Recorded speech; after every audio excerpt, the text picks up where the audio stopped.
In the next 10 years, we're going to see some of the trends actually happen. We haven't actually halted, never mind slowed, some of the big trends of environmental degradation over the last 40-odd years, which should give us pause for reflection. I see a huge shift in the coming decade when it comes to being truly transparent. I think societies will change. You already see it happening everywhere, which has a huge impact on companies and governments. What is this shift? Supply chains have been coming the next big topic, because everybody understands when you want to make a true difference on sustainability, you have to go to your supply chain. Firstly, deepening inequality. The fact that virtually in every single country around the world, the gap between the rich and poor is growing at a completely unsustainable rate.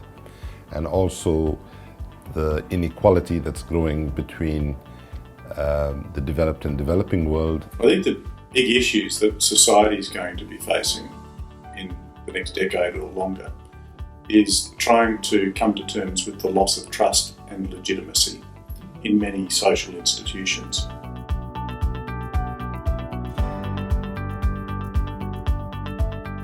I think that the CEOs of businesses are already facing these issues, and within 10 years it's going to be really increased. So businesses will have to be saying, are we operating sustainably? Are we operating within planetary boundaries?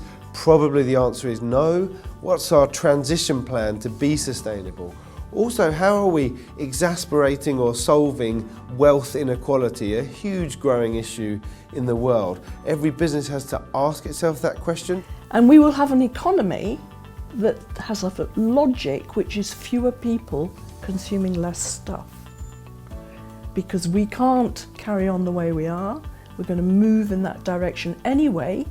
So why don't we work out how to make it good rather than fight against it? I do think the management of human capital will be very, very high on the agenda. I think the companies that will be able to excel in that area will be very, very successful in the future. I think the value of companies is going to, in the future, is going to be measured by the number and depth of relationships that they can sustain.